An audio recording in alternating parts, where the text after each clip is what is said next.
Assalamualaikum warahmatullahi wabarakatuh. Perkenalkan, nama saya Sidik Arianto, NIM 2001010057, Prodi Manajemen, mata kuliah pengantar akuntansi, tentang jurnal umum pertemuan kelima.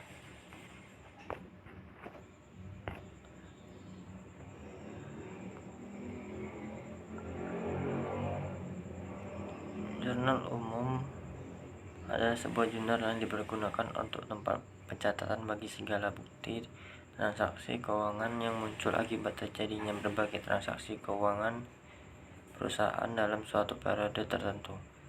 Pada umumnya, jurnal ini digunakan dalam akuntansi perusahaan jasa, karena pada prinsipnya segala transaksi dalam perusahaan jasa dapat dicatat secara kronologis.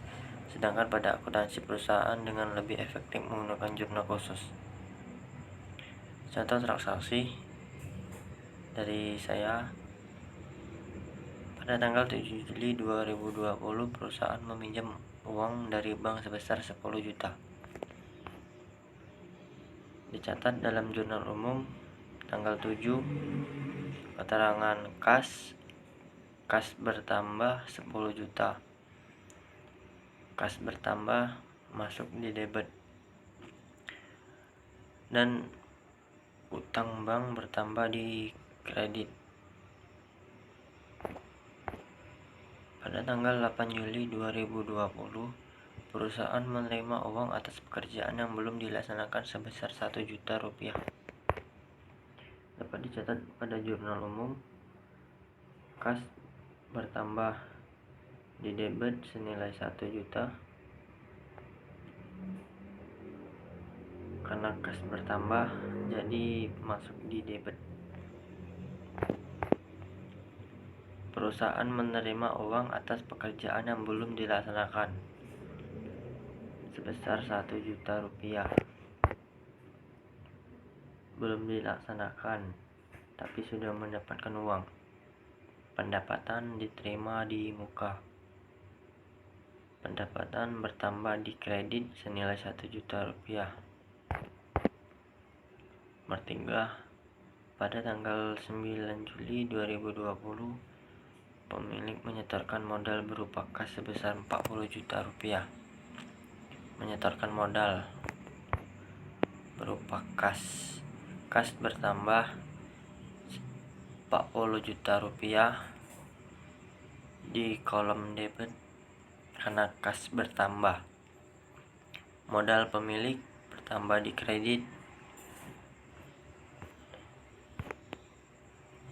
Pada tanggal 11 Juli 2020 pemilik mengambil uang untuk keperluan pribadi sebesar 2 juta rupiah. Modal pemilik atau prive bertambah di debit senilai 2 juta rupiah, dan kas berkurang di kredit senilai 2 juta rupiah. Karena kas berkurang, jadi masuk di kredit bukan di debit. Nomor 5, pada tanggal 12 Juli 2020 krisis likuiditas mengakibatkan perusahaan belum bisa membayar listrik, telepon, dan air untuk bulan Mei 2020 sebesar 6 juta rupiah.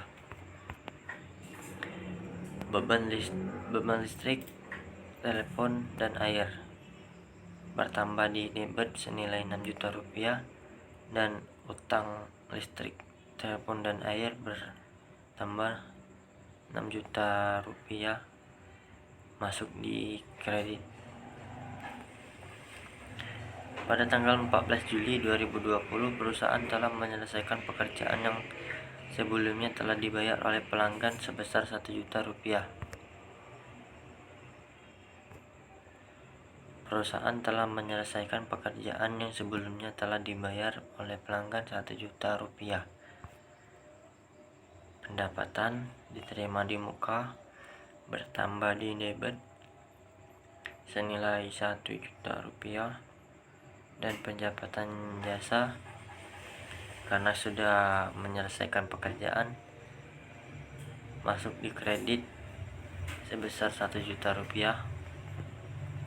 Pada tanggal 17 Juli 2020, perusahaan membeli secara tunai mesin baru sebesar 10 juta rupiah. Membeli secara tunai mesin baru berarti peralatan. Membeli mesin maksud di debit senilai 10 juta rupiah dan kas berkurang 10 juta rupiah. Karena kas berkurang jadi masuk di kredit. Pada tanggal 20 Juli 2020, jurnal perusahaan menerima piutang pelanggan sebesar 2 juta rupiah. Piutang artinya kita telah menyelesaikan tapi belum dibayar.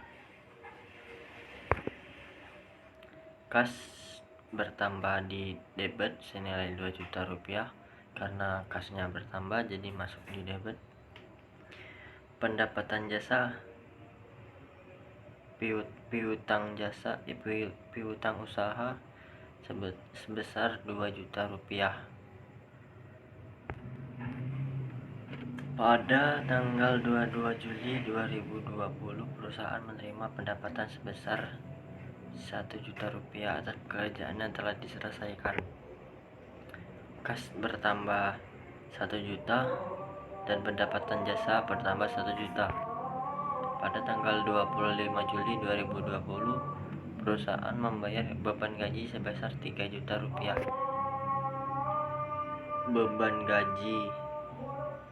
gaji bertambah 3 juta rupiah dan kas berkurang 3 juta rupiah masuk di kredit.